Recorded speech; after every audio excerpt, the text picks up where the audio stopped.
오전 형제님 집회 시간에 우리 우주 만물을 하나님께서 어떻게 창조했는가에 대해서 우리가 이제 이렇게 들었었는데요. 그 말씀 들으면서 예전에 봤던 어떤 자료가 생각나서 인터넷에서 한번 조회를 해봤어요. 우리 지구의 자전 속도, 지구가 스스로 이렇게 도는 속도가 시간당 1600km예요. 그러면 우리 KTX가 한 300km 정도 달리니까 그거에 한 5배 이상 이렇게 빠른 속도로 이제 이렇게 지구가 이렇게 돌고 있는 거죠. 그런데 이제 지구가 이 태양계를 이렇게 공전하는 속도는 얼마냐면 10만 7,000km예요. 시간당. 그러니까 이제 이런 속도로 달리면 엄청나겠죠, 그죠? 속도도 엄청날 것이고 그 소리도 어마어마하게 막 이렇게 날 텐데 우리가 감지를 못하고 있죠, 그죠? 그러니까 우리 인간이 하나님의 세계에 대해서 우리가 감지하는 세계가 이렇게 부분적인 거예요, 사실은.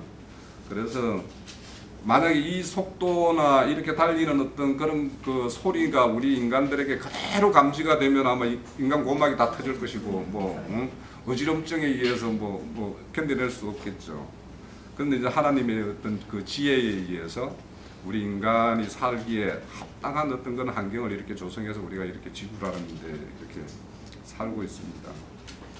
그리고 어제 그저께 이제 우리 카페에 보면 그 창조학에 대한 어떤 굉장히 사역을 좀 열심히 하시는 그 교수분의 어떤 그 강론이 올라왔는데 저는 예전에 그 강론을 거의 다 들었어요, 사실은.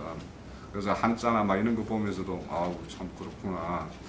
우리 한민족이 동이족의 어떤 후손이라고 그러는데 그 한자의 문화가 사실은 우리 문화였고 그래서 우리가 지금도 별 거부감 없이 이렇게 우리 생활 속에서 이렇게 접하고 그 어떤 한자에 대해 새겨져 있는 그런 어떤 뜻들이 우리는 쉽게 또 이해가 되는 부분도 있고 그런 게 참 그 어떤 알게 모르게 그 어떤 그런 혈육을 타고났든지 어떤 그런 정신 사상을 이렇게 우리가 이렇게 가지고 왔든지 간에 그렇게 해서 우리가 참 성경이나 이런 것들을 잘 깨달을 수 있는 그런 어떤 과거의 어떤 역사적인 그런 배경도 참 우리 민족에게는 그런 복된 어떤 그런 것이 있다는 어떤 생각이 들었고요.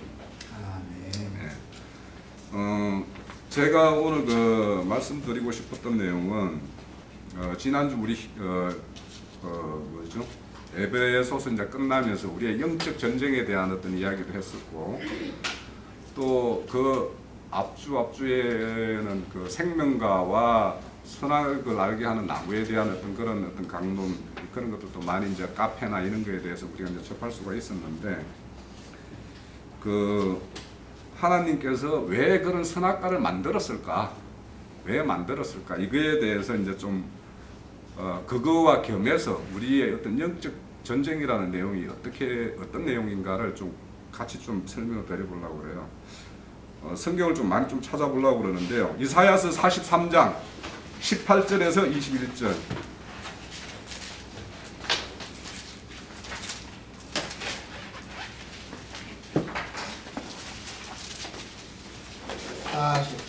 장 18절에서 21절이요. 너희는 이전 일을 기억하지 말며 옛날 일을 생각하지 말라. 보라, 내가 새 일을 행하니 이제 나타날 것이라. 너희가 그것을 알지 못하겠느냐? 반드시 내가 광야에서 길을 사막에서 강을 내리라. 장차 멸진성 곧 성량이와 타조도 나를 존경할 것은 내가 광야에서 물을 사막에서 강을 내어 내 백성 내가 택한 자에게 마시게 할 것입니다. 이 백성은 내가 나를 위하여 지었나니 나를 찬송하게 하려 하십니다. 자, 21절에다가 좀 제 생각에 줄을 한번 쫙 끊어놓는 것도 좋을 것 같아요. 이 백성은 내가 나를 위해서 지었다라는 거예요. 우리가 인본주의 사상에 잡혀있는 사람은 이 우주 중심에 인간이 이렇게 굉장히 뭔가 큰 비중을 두고 있는 것처럼 비중을 두고 있죠. 우리 인생들을 통해서 하나님의 어떤 짝된 교회를 짓고 있기 때문에 사람에 대한 어떤 큰 뜻은 있지만 그 지음도 하나님을 위해서 있다라는 거예요. 우리가 그러면 자, 이 사막이 있고 사막에서 분명히 사막을 행진하는 데는 기가를 느끼게 돼 있어요, 사람이. 그러면 물을 찾게 된단 말이죠. 그런 어떤 사막이란 환경 속에 집어넣었을 때 이 물이 무엇인지 우리는 알 수가 있어요. 그죠? 그죠? 그리고 그런 어떤 강야에서 사막에서 물을 마셔본 자는 하나님의 어떤 그 본인들에게 베풀었던 모든 것에 대해서 감사할 수 있다라는 거예요. 여기 보면 이제 짐승들을 이야기하면서 이 짐승들도 나에게 감사를 알고 있다. 그러면 뭐냐, 하물며 너희들은 이런 이야기가 있겠죠, 그죠? 예. 그래서 이제 내가 너희들에게 이런 물을 내고 하는 것은 너희들이 이 물을 마심으로 인해서 나에게 대해서 찬송하는 존재로 만들어 갈 것이다라는 게 하나님의 이제 목적이라는 거죠. 그래서 그런 자가 나를 찬송할 것이고 그 사람들이 결국에는 나를 위하여 당신의 목적대로 쓰임이 될 것이고 그렇게 할 것이다라는 거죠. 이 이사야서가 66장으로 되어 있죠. 그런데 이게 우리 성경이 신약과 구약이 39권이죠, 그죠? 그리고 신약이 27권. 그런데 이 이사야서가 그 맥과 상당히 유사해요. 이사야서 39장까지는 거의 이스라엘 구약 백성에 대해서 어떤 심판의 이야기나 그들의 어떤 패역한 이야기들을 쭉 하다가 40장부터 와서는 이스라엘에 대한 회복의 이야기가 나와요. 지금부터 그러니까 40장부터는 그러니까 이게 66권하고 성경 66권하고 이사야서 66장으로 되어 있는 것이 좀 우연인지 모르겠지만 목적이 있어요. 그리고 전환이 그렇게 이루어져 있어요, 이 내용이. 그래서 43장에는 이스라엘에 대해서 회복에 대해서 이야기를 하는 거예요. 그런데 여기에서 18절에 보면 이전 일을 기억하지 말며 옛날 일을 생각하지 말라고 했죠. 이 이야기가 혹시 간주에 보면 에레미야서 16장 뭐 이렇게 표시된 게 있나요? 네. 그럼 에레미야 16장을 한번 찾아가 보세요. 16장 14절. 거기 가시면 옛일을 뭐라고 이야기하냐면요. 여기에서 너희들의 옛일을 기억하지 말라라고 하는 거는 너희들이 애국 땅에서 너희들을 불러낸 그 일을 이야기하고 있어요. 그러면서 지금부터 할 일이 하나님의 본뜻이다라고 하는 게 뭐냐 하면 두 번째 일이라는 것은 뭐냐 하면 이스라엘이 바벨론의 포로로 잡혀갔죠. 바벨론에 잡혀갔던 그들을 회복시키는 이야기를 이제 한다라는 이야기를 여기서 이제 하고 있는 거예요. 그러니까 하나님의 구원이라는 게 우리가 그러니까 뭐냐면 세상에서 일반 교회로 불러냈죠. 일반 교회에서 그들에게서 우리 진리 교회로 이렇게 불러내는 이야기와 똑같은 이야기죠, 그죠? 그래서 지금 하고 싶은 이야기는 이제는 바벨론에서 너희들을 다시 불러내는 이야기를 하고 싶다라는 이야기를 해요. 예, 이게 이제 에레미야서 16장에 보면 그런 내용입니다. 가서 일단 이제 한번 읽어 보시고요. 그러면 왜 하나님이 애국 땅에 이스라엘 백성을 야곱의 후손을 야곱의 12아들을 애국 땅으로 불러들였죠. 그죠? 흉년을 맞아가지고 애국 땅으로 밀고 들어갔죠. 양식을 구하기 위해서. 그럼 거기에서 이제 이렇게 큰 민족을 이루어가지고 다시 강야로 불러냈죠. 불러냈고 또 강야길을 행함으로 인해가지고 그들이 강야에서도 앳부릇을 못 고치면 결국에는 다 엎드려 죽죠. 일부만 이제 가나안 땅에 들어가는데 왜 그러면 이렇게 하나님이 애굽에 넣었다 불렀다 강야를 행했다가 거기서 또 이렇게 엎드려 죽는 인생들이 그렇게 있냐 이거예요. 예?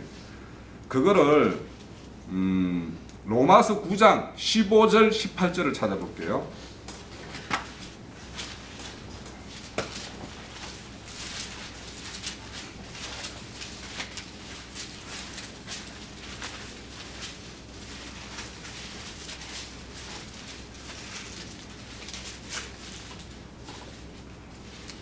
(9장) 15절에서 18절까지 한번 읽어볼게요.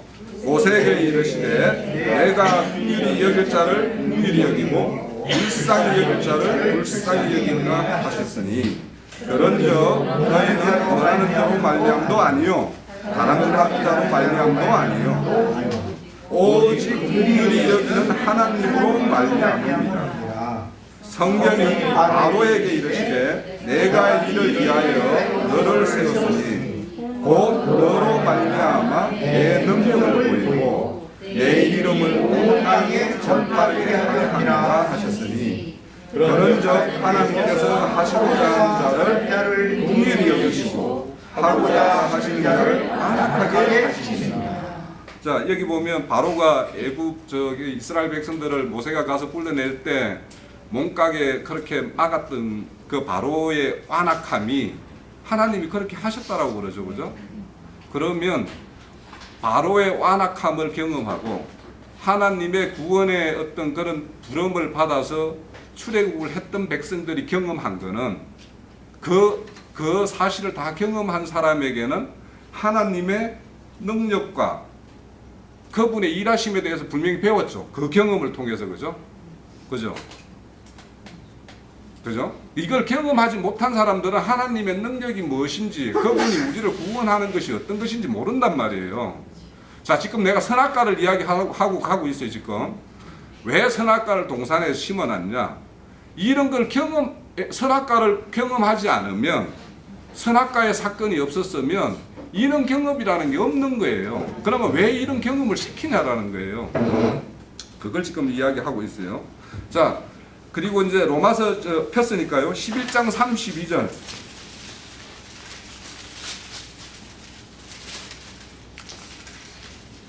하나님이 모든 사람을 순종하지 아니한 가운데 놔두어 두심은 모든 사람에게 긍휼을 베풀게 하십니다. 그죠? 하나님이 선악과를 먹었기 때문에 우리가 불순종에 다 갇혀버렸죠. 또 갈라디아서에는 뭐냐면 너희들 제 아래 다 가두었다고 그러죠. 그죠? 이렇게 가둔 이유가 있다라는 거예요.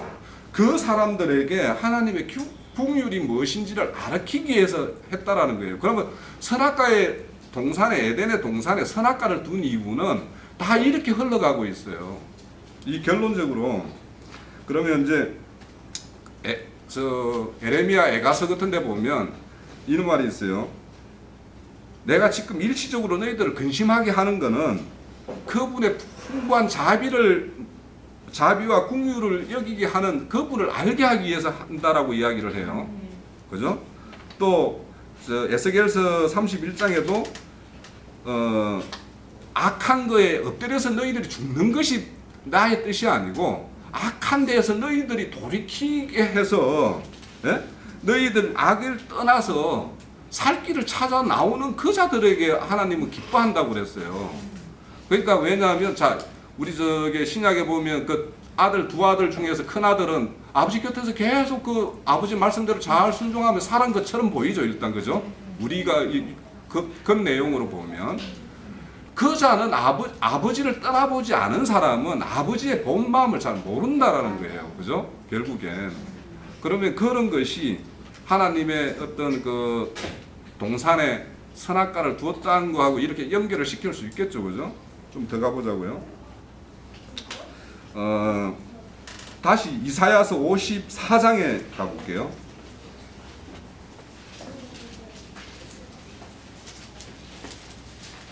54장 4절에서 8절까지요.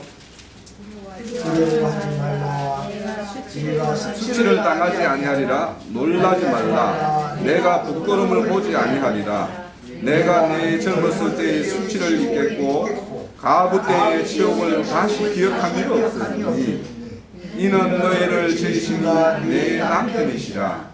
그의 이름은 만군의 여호와이시며 내 구속자는 이스라엘의 거룩함이시라. 그는 온 땅의 하나님이라 이끌으심을 받으실 것이라.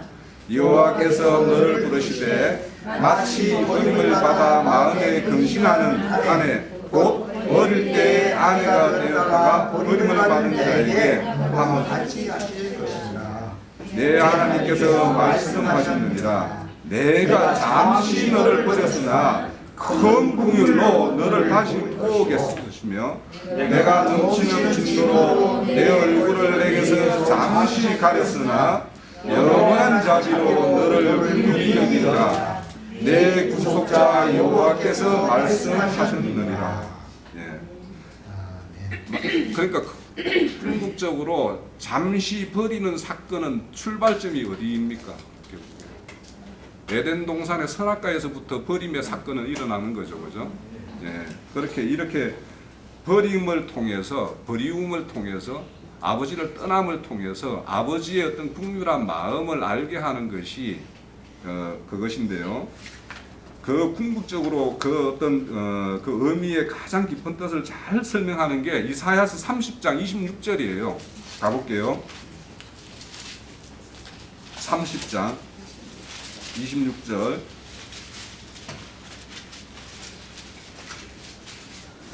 여호와께서 자기 백성의 상처를 싸매시며 그들의 맞은 자리를 고치시는 날에는 달빛은 햇빛 같겠고 햇빛은 7배가 되어 7날의 빛과 같이 같으리라.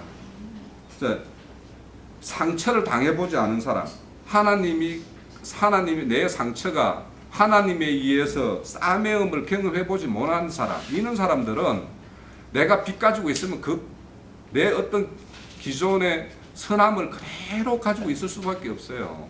그죠?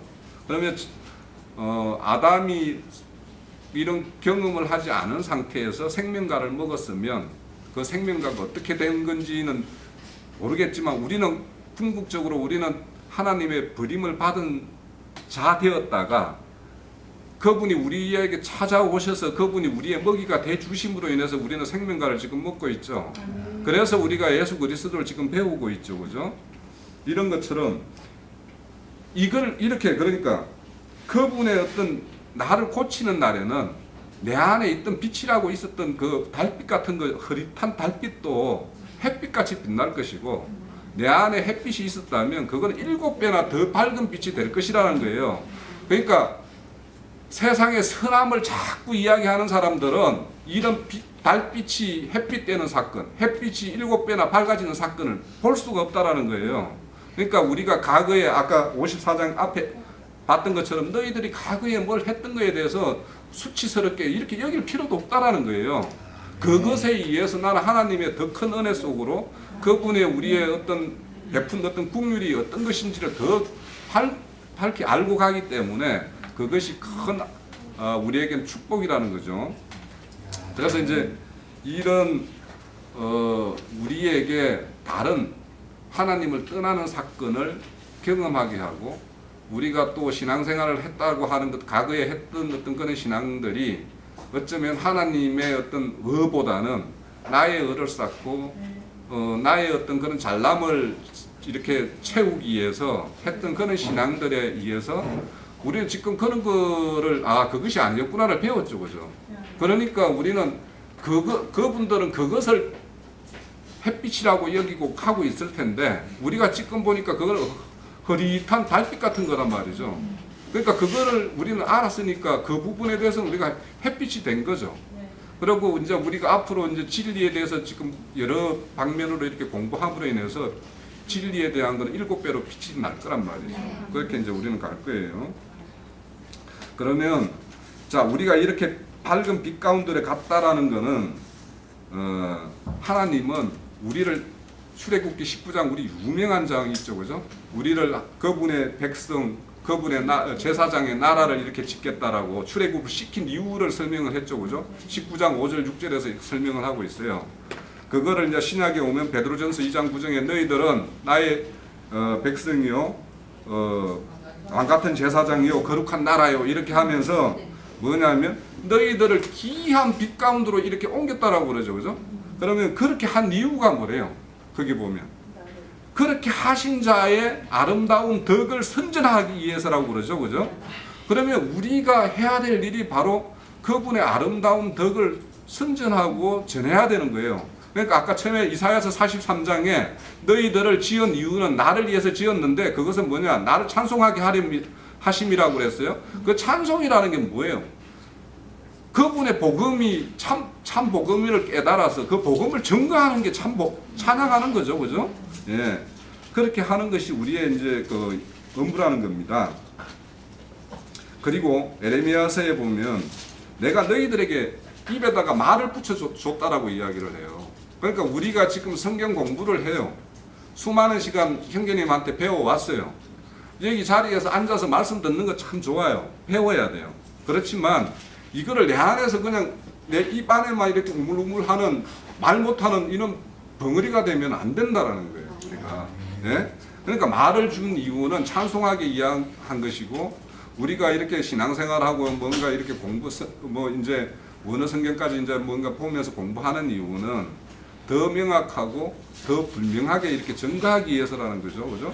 그래서 이제 이게 우리가 행해야 될 건데, 자, 그러면 이제 우리의 전쟁이라는 게 뭐냐? 그죠?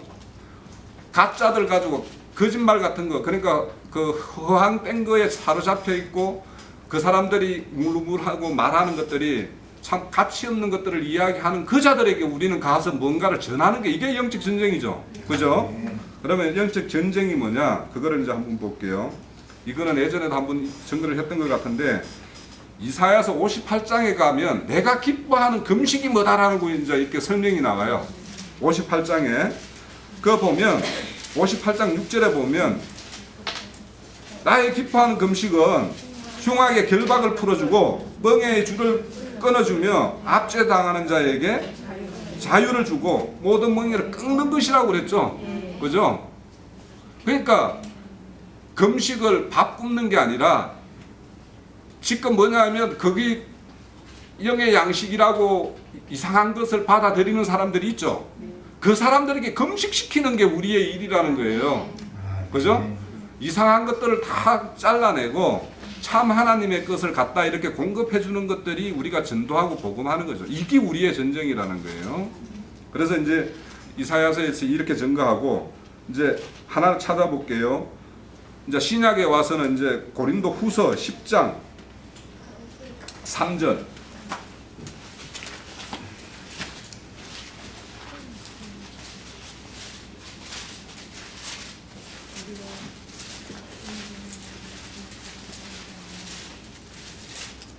장 3절부터요. 우리가 육신으로 행하나 육신에 따라 싸우지 아니하노니 이에 싸우는 무기는 육신에 속한 것이 아니요 오직 그 견고한 진을 무너뜨리는 하나님의 능력이라 모든 이론을 무너뜨리니라. 5절 하나님이 아는 것을 대적하여 높아진 것을 다 무너뜨리고 모든 생각을 사로잡아 그리스도에게 복종하게 하는 것. 이게 우리 전쟁이라는 거예요. 네? 사람들은요, 누구나 사람은 거룩으로 지어졌다고 그랬어요. 그리고 우리에게는 우리가 원하든 안 하든 수많은 정보가 우리에게는 막 밀려 들어와요. 눈만 뜨고 있고 귀만 열고 있으면 들어와요. 지금은. 그럼 과거에 우리가 세상 하나님 몰랐을 때 세상의 어떤 지식과 지혜를 가지고 있었어요. 우리는 가지고 있었고, 또 정교회에서 어떤 율법적 신앙, 또 아니면 어떤 종교적 어떤 행위, 이런 거가 우리가 어느 정도로 체질화되어 있는 부분이 있었어요.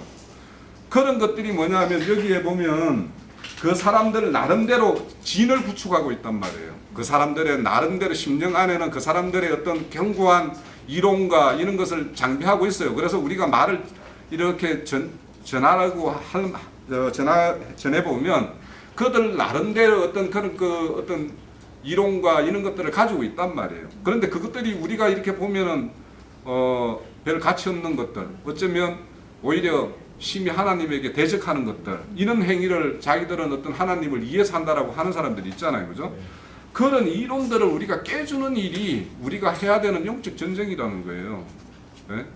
그래서 우리가 이런 것을 하기 위해서 말씀을 추구하고, 우리가 이렇게 교회에 모여서 서로의 어떤 지체들의 어떤 그런 신앙관들 이런 것들을 또 바로 세워야 되고, 또 그것이 우리의 교회의 어떤 한 덩어리로 어떤 큰 흐름을 이루어내야 되고, 그래서 이제 새롭게 시도하는 어떤 그런 부분도 있고, 또 새롭게 오신 분들을 위해서 이제 더 어떤 기초적인 것도 이렇게 다듬고 하는 부분도 있어요. 그래서 이런 일들이 우선은 내 안에 있는 각자에게, 우리 지체라고 여기 모여 있는 지체들 안에 있는 무너져야 될 이론들이 있을 거예요 아마. 이거 빨리 각자가 무너뜨려야 되고 그 무너진 가운데 새롭게 세워진 거 있죠, 그죠? 그래서 그 받아들인 거. 그래서 우리가 할례라고 이야기하는 게 그렇잖아요. 표피를 잘라내는 건데 이거는 뭐냐면 옛날 내 생각과 내 어떤 심령 속에 있는 이런 것들을 다 잘라내는 것이 할례예요, 할례, 그죠? 그러니까 그 할례를 받은 자만이 남에게 가서 할례를 칠 수가 있어요. 그러니까 내 안에 있는 무너져야 될 이론 빨리 무너지고 그 무너진 심령 속에 하나님의 어떤 진리, 지식 가지고 채워서 그거 가지고 다른 사람들은 뭔가에 잡혀 있고 뭔가 압제당하고 있고 뭐 이런 자들에게 가가지고 그것들을 우리가 풀어주는 것들이 우리가 영적 전쟁이다. 그래서 앞서 말했던 선악과의 어떤 그런 사상에 대해서도 뭐 이게 제가 설명한 것이 완전히 다 뭐 그걸로서 설명이 될지 안 될지 모르겠지만 선악을 알게 한 것은 뭐냐면 우리를 더 빛 가운데로 하나님의 어떤 그 긍휼을 더욱 체험하기 위해서 그렇게 하셨다라는 것도 우리가 이제 인식을 가지면 될 것 같고 우리가 앞으로 행해야 될 것도 이런 어떤 영적 전쟁에 대해서 우리가 분사가 돼야 되는 이런 것이 있기 때문에 잘 무장해 가야 된다. 그래서 이런 우리 같이 나누는 이런 시간도 다 이렇게 소중하게 여기고 함께 한다는 그 자체에 대해서도 좀 소중하게 여길 필요가 있다라는 생각이 듭니다. 예. 아멘. 80년대 중반 90년대 그분들이 그때 다니면서 기독교인들을 만났을 때 당신은 죄산 받았습니까? 당신은 구원 받았습니까? 혹은 당신 거듭났습니까? 이 세 가지 중에 하나를 딱 지목해서 이렇게 질문을 했죠. 그러면은 사람들이 교육이 안 돼 있는 상태였기 때문에 그때 당신 거듭났습니까? 하면 거듭난 얘기를 애매모호하게 듣기는 여러 번 들었는데 그 사람이 질문하면 답변을 못 하는 거예요. 그럼 당신 거듭나지 않았습니다. 이렇게 딱 하거든요. 이제 그때 내가 이제 그런 분들 그 구원파계에 속한 그 목사님들하고 이제 만나서 대화를 몇 번 할 기회가 있어가지고 우리 지체들한테 오늘 내가 질문을 한번 해볼게요. 우리 지체들 거듭났어요? 네, 그런 질문을 들었어요. 그럼 답변해 보세요. 이제. 구원파 목사님이 와서 당신 거듭났습니까? 물었어요. 그럼 거듭났다고 지금 아멘 했죠? 그럼 증거 한번 해보세요. 뭐가 거듭난 거예요? 거듭남에 대해서 온 복음에서 올라와 있던 거. 예수 그리스도를 믿음으로 양심이 주 양심이 살아나는 거. 좋은 양심이 살아났다. 뭐 아주 좋은 대답이에요. 그때 당시 이제 내가 이건 경험이에요. 실제 내가 이제 그 구원파 목사님하고 거의 다투고 이제 그분이 막 성깔이 좀 있는 분 만나가지고 한 적이 있었는데 거듭난다는 것은 중생한다 그러죠. 거듭중자예요 이게. 그런데 그 목사님인데 그 중생의 시슴에 대해서 얘기하니까 그 자기가 거듭났느냐고 물어보고 나서 내가 그 목사님 중생 아니었어요? 이제 또 이렇게 했더니 그 말은 너무 정색된 모양이지. 이래가지고는 말이 안 통하는 거예요. 그래가지고 이제 그러다가 나중에 그분이 이제 얼굴 빨개가지고 가방 들고 막 일어나가고 이제 이런 사건이 있었는데 간략간략하게 이렇게 정리들을 잘 하셔야 돼. 교육이 돼 있어야 돼. 진리의 말씀으로 낳는 걸 거듭난다 그러니까 나의 영이 자 그런 게 진리의 말씀을 먼저 듣고 영으로 깨달아서 마음에 믿어진 상태를 거듭났다 한다. 이제 다시 간략하게 다시 요약하겠습니다. 그 목사님한테 한 얘기요 이게 사실은. 그런데 그 목사님은 자기가 막 이렇게 공격을 하고 다녔지만 이게 나오고 하는 얘기가 안 통했었던 분이에요. 이게 참 헷갈리는 분들이지. 진리의 말씀을 듣고 영으로 깨달아서 마음에 믿어진 상태를 거듭났다 그래요. 그게 마음에 진리의 말씀인 것을 믿습니까? 아멘 했으면 거듭났습니다. 그 고백하는 소리죠. 그런데 이제 그분들이 인정하는 거듭나는 게 있어요. 뭐 히브리서 10장 13절에서 15절 사이 그 구절을 이제 몇 년도 몇 월 며칠 날 몇 분 몇 초에 그게 딱 깨달아졌다 이게 이제 막 그거 믿었다 이제 그걸 꼭 돼야 돼요. 다른 구절 되면 안 되는 거예요. 참 헷갈리죠. 그래서 아니 똑같은 성경인데 어떤 말씀으로 누구는 거듭나게 하고 어떤 말씀으로 누구를 거듭나게 할지 어떻게 알아서 꼭 히브리서 10장 13절로 15절만 거듭나느냐 이제 이렇게 말하면 또 대답을 못하는 거예요. 이게 너무 부분적인 어떤 자기네들이 가르치고 가르침 받은 것만 알고 어디 나가서 전도하다 보면 되게 피고 마음신 나간다 이거예요. 우리 시제대로 내가 절대 그런 일이 없기를 바래요. 그래서 이제 내가 여담으로 지금 하는 거예요. 야, 거듭났다는 것은 진리의 말씀을 먼저 듣는 거예요. 말씀을 듣고 영으로 깨달아져야 되는 거예요. 그 다음 영으로 깨달아져서 마음으로 믿어진 거예요. 그러면 거듭난 거예요. 그게 뭐가 거듭났어요? 영이 내 양심이 새로워졌다 그 말이에요. 자, 그러니까 혹시라도 누구와 어떤 대화를 할 때는 명확하게 이렇게 답변하란 말이에요. 성경대로 하는 거예요.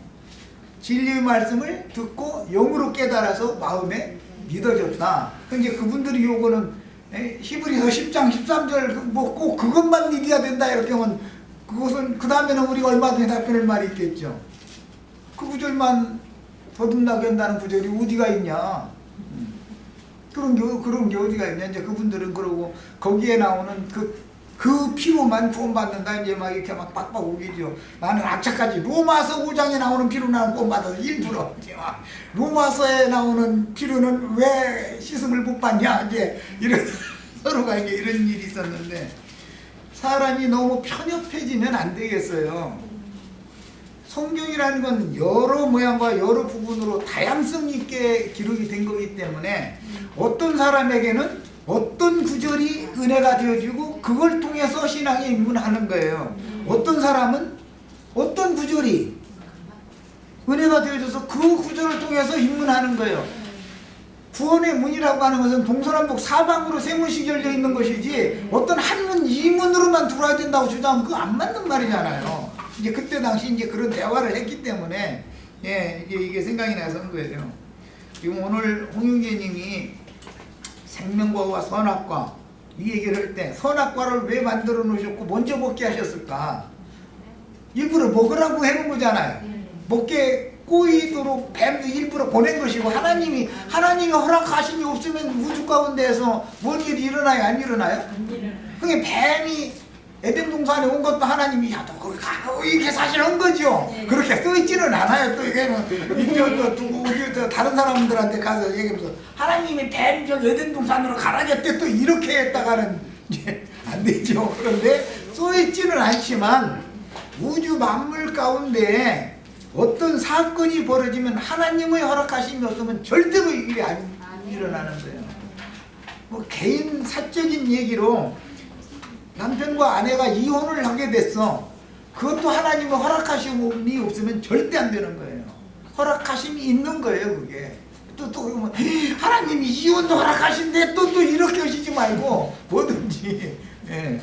그래서 하나님은 그야말로 전지전능하신 분이기 때문에 금령의 나무를 놔두면 뱀이 와서 꼬이고 그것을 바라보고 그것을 따먹게 의도적으로 만들어 놓은 거예요. 사실은 그 안 따먹으면 그 저 창세기 2장에서 딱 끝나야죠.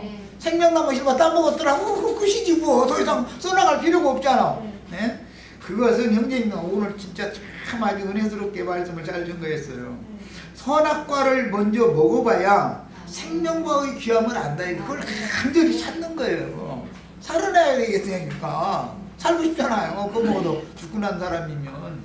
그래서 여러 가지 비유로 뭐 아버지 집에서 쫓겨난 사람 쫓겨나봐야 아버지 집이 얼마나 귀한가를 알고 매사가 다 그렇지요. 뭐 인생사가 사람이 중한 죄를 져봐야 하나님 앞에서는 의롭다고 인정받는 것이 얼마나 중요한 문제가가 절실하죠. 근데 뭐 그냥 뭐 세상 말로 대과 없이 오늘까지 인생 그냥 대과 없이 잘 살았다. 이 사람은 복음을 전해서 믿어도, 안 믿는 건 아니에요. 믿어도 그 은혜가 크지를 않아요. 깊지가 않아요. 절실하지가 않은 사람이었기 때문에 이제 이렇게 전하면 나영재님은 죄 줘보라고 그러더만 또 이런데 또 그런 식으로 너무 단편적으로 이렇게 받으시면 안 된다고. 죄를 이제 가서 지어볼 필요도 없이 사실은 밖으로 내가 드러나지 않고 남한테 뽀록나지 않아서 그렇지 내 생각 속에서 뭐 남 안 보는 데서 다 자신의 양심이 알죠? 그러니까 그런 대과 없이 오늘날까지 성경 용어대로 이제 실족하지 않고 넘어진 적이 없이 오늘까지 이제 잘 지내왔어도 주님의 은혜로 그렇게 된 것이지 내가 무슨 능력이 있어서 그런 사람은 하나도 없어요. 사람은 피조물이고 그냥 빈 그릇인 거예요. 그런데 그냥 깨끗한 그릇이면 얼마나 좋겠어요. 빈 그릇으로 만들어 놓고 나서 생명나무 실과와 생수를 담으라 그래 놨더니 엉뚱한 걸 지금 담아가지고 문제가 됐다는 말인데, 그래서 자기의 어떤 옳음이나 선함이나 이런 것을 계속 세우는 사람은 뭘 주장하냐면 행위를 주장해요. 당연히 하게 돼 있어요. 행위를 주장한다는 건 벌써 남을 정죄한다는 뜻이거든요. 믿으면 믿음의 행위를 하게 돼 있어요. 그렇게 믿으면 그 짓을 하는 거예요. 생명률이단 말이에요. 이거는 구원은 전부 생명률에 의한 거예요. 불신자, 자연인은 선악을 아는 지식에 따라서 행하게 돼 있어요. 누가 시킬 필요가 없어요. 그거는 거듭난 사람은 믿은 대로 믿음으로 행하게 돼 있는 거예요. 믿었는데 난 믿음을 행하지는 않는다 있을 수가 없죠. 우리는 복음을 이렇게 받았고 이렇게 믿으니까 신앙생활을 이렇게 하는 거잖아요. 그죠? 다른 사람들은 또 그렇게 믿으니까 그렇게 생활하는 거예요. 어떤 불신자들 예배당에도 안 나가는 사람들은 선악을 아는 나무 실과가 그 사람의 생명이 되어 있기 때문에 그것에 의해서 선을 열심히 행하려고 의를 열심히 행하려고 어디 봉사 같은 거라도 하고 막 다 그거 하는 거 아니겠어요. 빛을 찾느라고 나름대로 하는 건데 하나님이 인정해 주시는 의인이냐가 중요한 것이죠. 말씀이 판단해 줄 것이기 때문에. 그래서 어떤 사람들 만나면 왜 나영재는 그 행함에 대해서는 가르치지 않고 그걸 강조해야 되는데 안 되냐. 행함이라는 것은 생명률에 따라서 자동적인 것이어야 되는 것이지 내가 이렇게 믿었는데 저렇게 행하면 그건 억지 열매죠. 가짜 열매, 미선의 열매를 맺는 거잖아요. 그래서 이 말이 영 이해가 안 되면 큰일 난단 말이야. 행함을 자연인은 자연인의 생명률에 따라서 행하게 돼 있어요. 누가 행하라고 할 필요가 없는 거예요. 우리 안 믿을 때는 불신자로서의 생활을 했죠. 행위 없는 사람이 어디가 있어. 밥 먹는 것도 행하는 거고 학교 가는 것도 행하는 거고 다 그 행하는 건데 복음이 이렇게 깨달아서 이렇게 믿으면 이렇게 자동적으로 행해진다. 이거는 생명률이다 이런 말이야. 신앙생활을 이런 신앙생활을 하다가 천주교 성당이나 개신교 예배당에 가서 앉아있지를 못하죠. 이제 왜 그래요? 믿음이 달라서 그런 거잖아요. 생명률이 다르기 때문에, 생명이 다르기 때문에. 그래서 행위를 주장할 것이 아니라 행위를 강조할 것이 아니라 어떻게 믿어라라는 걸 가르치면 그 믿음대로 자연히 행해지게 돼 있는 거다 그 말이에요. 생명이 그 생명이니까. 그렇죠? 강아지는 강아지 짓을 하죠. 돼지는 돼지 짓을 하는 거예요. 돼지 보고 너 왜 그렇게 행하느냐고. 여기 저 깨끗한 여기 저 침대에서 나랑 같이 자자 그러면 얘는 소리 질러. 나 여기 싫다고. 저 돼지 우리로 보내달라고. 생명이 안 맞는 거예요. 그게 생명률에 따른 거다. 구원이라는 거는 하나님의 생명을 받아서 거듭났으면 그렇게 행하게 돼 있다 이거예요. 하나님의 아들이 됐으면 하나님의 아들로서의 삶을 살게 돼 있는 것이지 그것을 행위를 자꾸 강조한다는 것은 사실은 생명이 거기에 이르지 못하는데 억지로 그걸 하라고 지금 주장하는 얘기밖에 안 되는 거라고. 그걸 자꾸 가르치다 보면 정죄의 법을 가르치게 되는 거단 말이에요. 생명이 자라면 더 풍요로운 열매를 많이 풍성하게 맺는 문제는 생명이 자라는 문제와 관련이 있는 것이지, 그 생명으로 나면 그 생명으로 자라가지고 그 열매를 맺게 돼 있는 거예요. 사과나무는 자라면 사과 맺는 것이지, 사과나무 보고 배매지라고 막 헌다해서 그 사과나무 밑에 가서 배매주세요, 배매주세요 한다고 사과나무가 배매줄 수는 없잖아요. 종자가 다른데 이런 이치를 꼭 구원의 도를 정확하게 아셔야 되겠어요. 오늘 우리 저 형제님이 말씀 가운데 그래서 자연인의 행함과 값없는 은혜로 옛 죄들을 사면받은 진짜 믿는 신자들이 믿음으로 행하는 건 성령을 따라 행한다 그러는데, 성령으로 거듭났으면 성령을 따라 행하게 마련이죠. 나 오늘은 막 성령을 따라 행할 거야, 내일은 안 행할 거요? 그것은 아니다 이거예요. 그것은 인본주의적이잖아요. 자연스럽게 그렇게 사라지는 거다 이거요. 자연스럽게. 네. 자, 이런 문제에 있어서 그 세속 교계의 그 신학 체계와 성경이 말하는 뭐 신학이라고 말하면 좀 그렇지만은 이 신앙의 그 토대, 그 다음에 신앙의 체제, 이것이 잘 구분이 되시길 바랍니다.